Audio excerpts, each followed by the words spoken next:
in 1996, about a year after my wife and I had immigrated to the US, we decided to do a trip out to West Texas. Specifically, our story took place in Marfa, Texas, when it was still very beaten up and run down. This was a trip out to, as I say, far west Texas in Big Bend. So the thing about Big Bend is it's an amazing part of the country. It really is another world. And actually, not long ago, wasn't even part of America. You know, it was part of Mexico. The Apaches lived there. It was really this. It felt to us like a place otherworldly on the other side. You know, totally unusual and unlike we've ever experienced in our lives. So after about a week of camping and driving around Big Bend and enjoying this otherworldly landscape, we were both very tanned and we kind of looked a bit wild, I must say. And we were driving around in a 1987, I believe, Honda Civic, packed to the brim with all the equipment that we needed to do this trip. So needless to say, everyone we ran into was very confused by us. We looked like we were from Mexico. We spoke English with this really weird accent. And then the response of, "You're from Africa?" That led to some interesting conversations, especially with the Border Patrol. Let's just leave it at that. So after this week and a couple of days in Big Bend, we made our way up to Marfa, Texas, which was, now let me clarify, 1996 means pre-internet, pre-cell phones, pre-smartphones, pretty much pre-everything we know today, okay? And we'd heard, my wife and I are both in the art and design world, we'd heard there were these amazing art installations in town. And we decided, you know, what better thing to do in Marfa than find these installations? So, pre-smartphones, no street signs. Apparently all the street signs in the town have been taken down or faded or so. However, 1,800 people, how hard could it be? So we just drove up and down. After a couple of hours, we started both noticing something really weird. Every car that we passed, by the way, everybody in town drove really slowly. Like time had slowed down. Like everything was really, really slow. Every car we passed, everyone casually greeted us with from one hand on the steering wheel, popping up the index finger as we drove past them slowly. Very cinematic. Almost like we were like, were we imagining this? And if we are not, is it some kind of secret code that we, again, don't know about? Maybe this is something that... And also, you're never quite sure in these situations if it's a good or a bad thing. So you're like, okay, I'm not going to react. Let's just see how it goes. Keep looking for the art.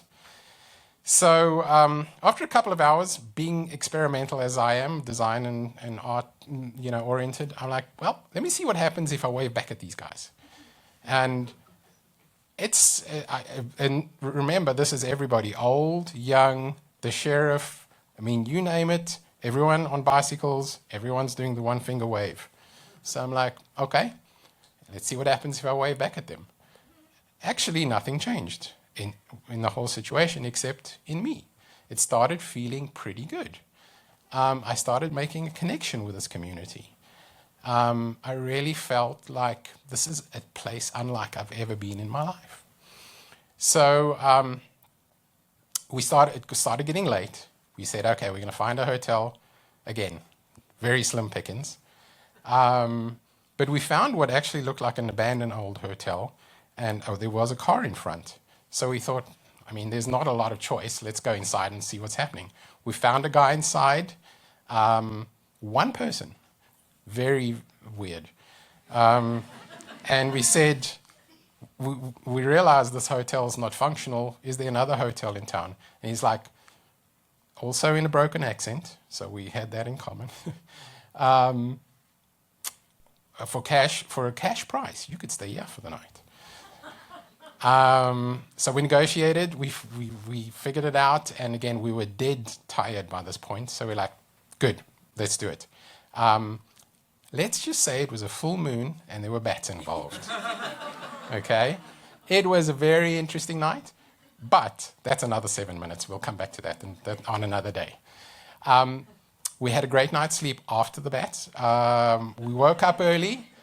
We spoke to the locals to get the intel as of exactly where to go to find these art installations, and they were, in fact, very well hidden. They didn't really want anybody to know about them, apparently. And they were sublime. There were these beautiful sculptures set out on the Marfa Plateau at high altitude, crisp, beautiful light, nobody else around, crisp desert breezes, and it was truly worth a trip all by itself. Absolutely.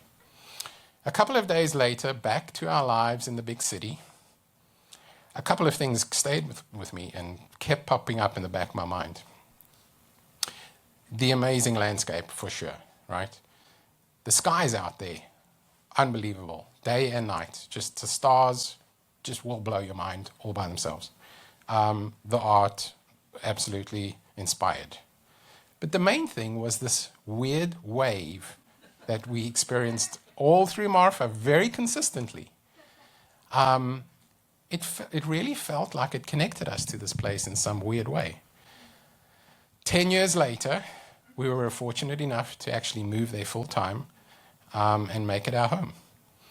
And after, again, experiencing that early connection with the place, we obviously had to continue that. And to every visitor, UPS driver, friend, and some aliens, every time we drive past them on our bicycles or our cars, the one finger comes up. And it means, to us anyway, hi, we see you, and you are welcome.